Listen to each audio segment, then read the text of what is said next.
Igor Stravinsky, 1925, Sérénade dans la, premier mouvement, hymne, et comme dirait André Zetoun, on va voir ça tout de suite. On va voir ça tout de suite, mais Louis, tu es très loquace, pour ne pas dire bavard. Ceux qui veulent entendre la pièce sans commentaire, rendez-vous directement sur cette vidéo à la minute 16.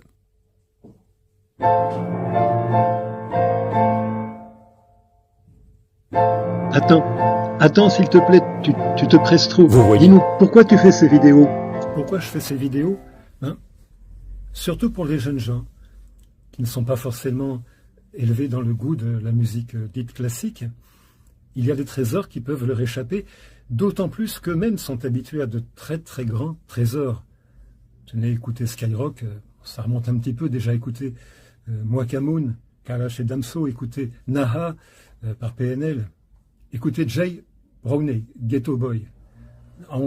Les gens qui ne connaissent pas pensent que tout est fait en studio, tout est traficoté. Bien sûr, il y a un appui du travail de studio extraordinaire par des musiciens professionnels qui, je pense, connaissent tout. L'harmonie, l'instrumentation, tout. Mais essayez de faire revenir des gens qui sont coutumiers de cet trésor à une musique pour les 10 doigts du clavier d'un piano, par un seul homme. Aujourd'hui, Stravinsky, j'en ai déjà fait d'autres de Stravinsky. Pour Stravinsky, Apollon Musagète, ou bien Olivier Messiaen, ou bien Claude Debussy, l'étude pour les tierces. Ce sont des vidéos sans prétention. Et si elles sont didactiques, c'est uniquement par le souci de partager ce qui, j'espère, charme. La magie, le charme. Alors d'accord, on va détailler le thème d'ouverture de cet hymne. Ça, c'est bien Stravinsky, tirer le plus du moins. Main gauche, chromatisme et octave.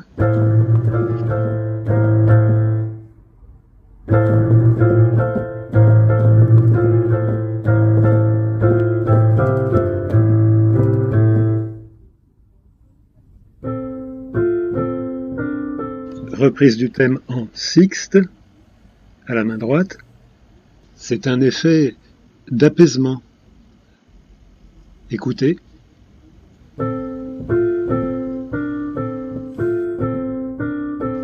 Il faut le jouer piano. Mais Stravinsky plante là une main gauche qui se souvient de ce qu'elle vient de faire. Effet mécanique, articulé, des arpèges comme métalliques. Ensemble,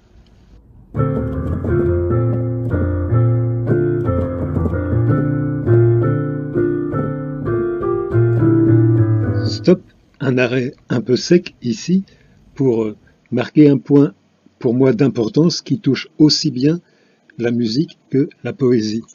Il s'agit d'un procédé que l'on pourrait qualifier d'anaphorique. Regardez la dernière mesure de la deuxième ligne. Ré, Do, Si, La. Et troisième ligne, Ré, Do, Si, La, La. Ré, Do, Si, Do, Ré, Si, La.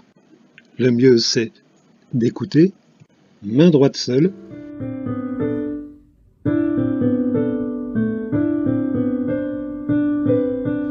C'est comme une sorte d'anaphore. Stravinsky travaille par hachures qui finissent par former le dessin. On a l'impression qu'il doit s'y reprendre à 3 fois pour préciser et parachever son propos. Mains ensemble maintenant.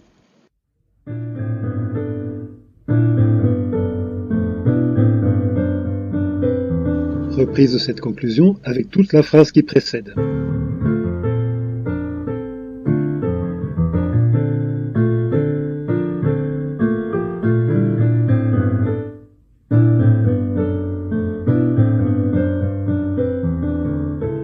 Autre point remarquable, la distribution des notes tenues et des silences.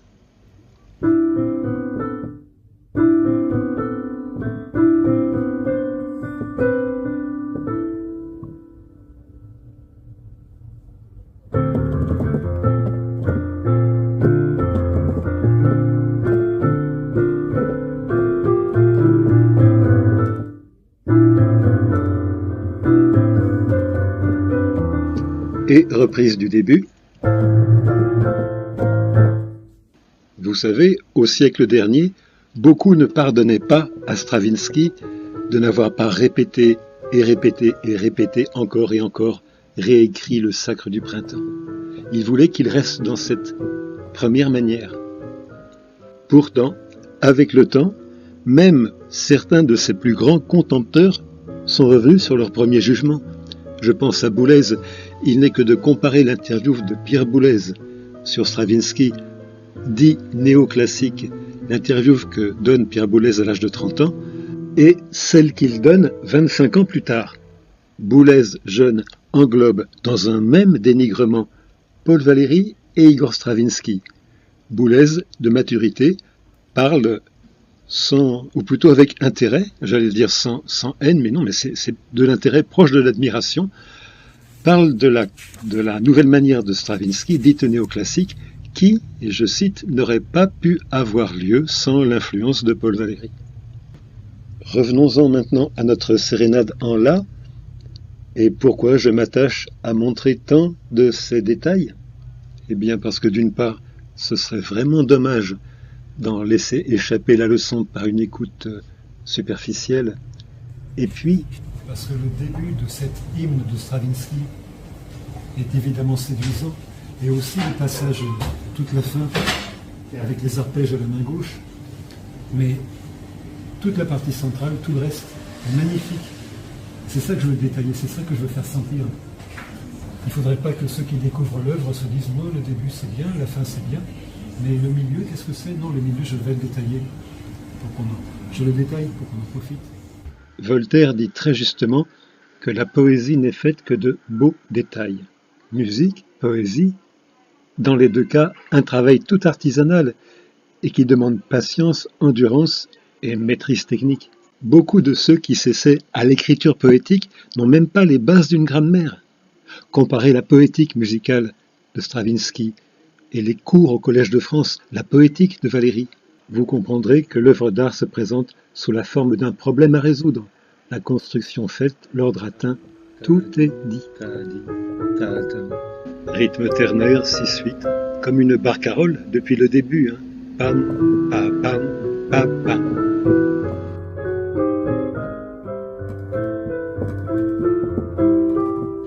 Mi, mi, mi.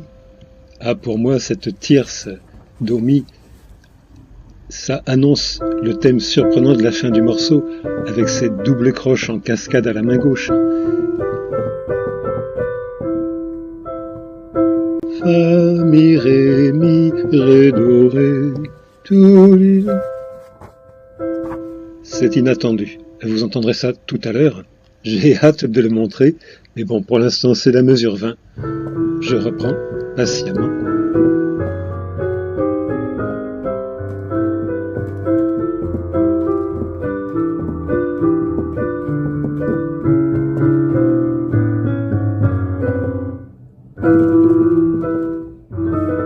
En effet, ce qui se passe au milieu de l'œuvre demande une écoute attentive.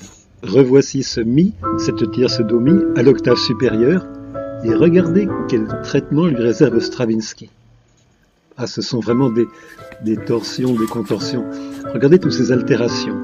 Et je te mets des dièses, je te mets des bécards. Tierce main droite, sixte main gauche, le pouce retombe où il ne faut pas, et un balancement dont le jazz pourrait faire son miel.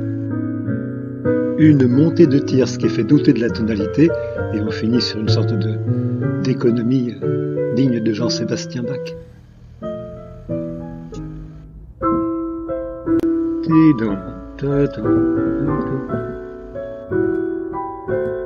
Stravinsky adore les frottements sonores, il y excelle.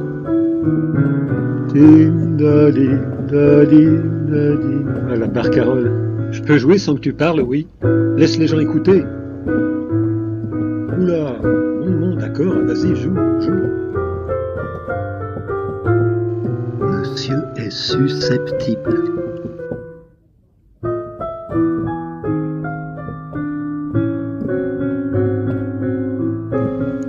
Ah, mais là, on est obligé de marquer un arrêt. Il faut montrer la partition et commenter. Main droite seule, lentement.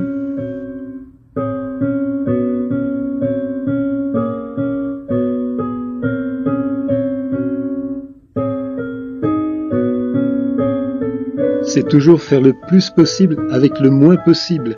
Une cellule mélodique d'une économie squelettique, mais que Stravinsky trouve encore le moyen de gauchir et d'altérer avec un art du micro-détail qui lui est très personnel. Là, pour le déchiffrage, il y a des si dièses qui sont traîtres. On va voir la main gauche, pareil pour les mi dièses. Ces dièses sont des touches blanches, pour ceux qui ne connaissent pas. Mais regardons la main gauche seule. Ah, ça m'amuse d'imaginer Stravinsky écrire mi, fa, mi, ré, mi, fa. Mains ensemble, à tempo.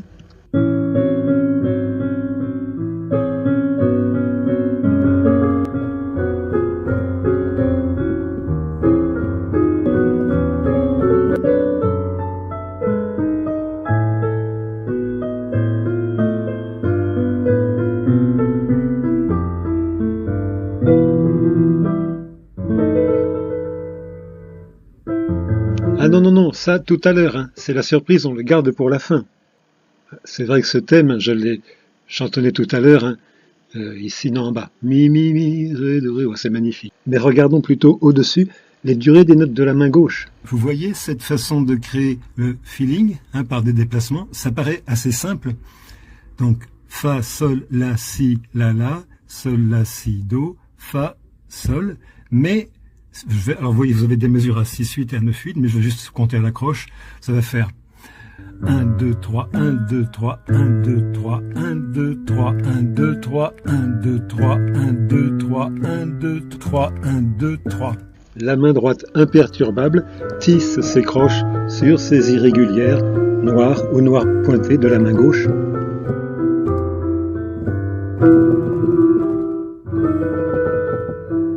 Cette solennité-là, avec ses trilles. La deuxième fois, elle annonce les surprenants arpèges en double croche. Il y a beaucoup à dire de cette main gauche, de ces arpèges. Ils sont constamment décalés. Ils tombent toujours à côté des exercices traditionnels du piano classique. C'est vraiment le travail de marqueterie sonore dont je parle dans nombre de vidéos consacrées à la composition poétique.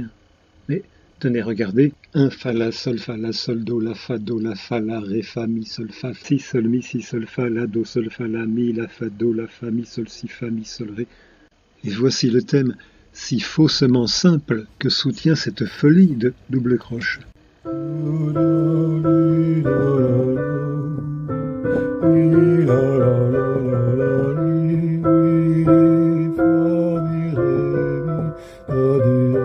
Tout sur les touches blanches, il s'harmonise lui-même, et toujours ses frottements chers à Stravinsky. Alors on arrive au si. On ne peut pas s'en sortir de ce si. Mais déjà, regardez la rupture dans la répartition des croches main gauche. 1, 2, 3, 4, 5, 6, 1, 2, 3, 4, 1, 2. Vous voyez les barres. Et le si. Si, main droite, si. Si, on en a 3, c'est lié. Si, 4, si, 5, si, 6, si, 7 et si, 8. Et avec à chaque fois 1, 2, 3, 4, 1, 2, 3, 4, 1, 2, 3, 4. Et d'ailleurs, si vous comptez, on a une mesure à 7 croches. Ça, c'est très bizarre. Bon, j'essaye de montrer, c'est si.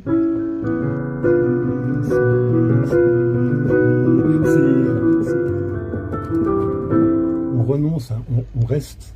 Et oui, l'impression d'un plafond, on se cogne, on ne peut pas en sortir. On reprend quelques mesures avant, avec la main gauche. Les arpèges.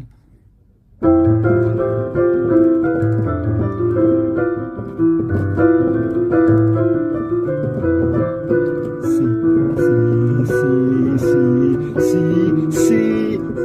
On n'en sort pas. Comment on va en sortir? Vous allez le voir dans l'interprétation de tout le morceau. Par une modulation. En tout cas, la modulation est magnifique. On arrive ici.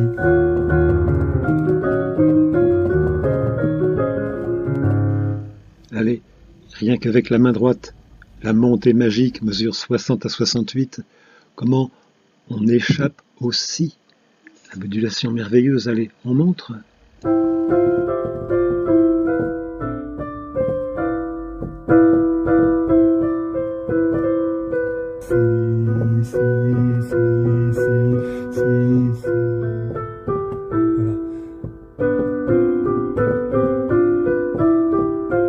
Et c'est seulement, voilà, la modulation ici. Et puis ça, ben, vous répétez à personne, mais ça je l'ai joué il y a 40 ans, je vais essayer de le retravailler parce que ça m'amuse. C'est assez merveilleux. C'est ce que bêtement on appelait néoclassique.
Bon, le thème est assez violent, et la surprise c'est à partir d'ici, on s'y attend pas du tout, et puis...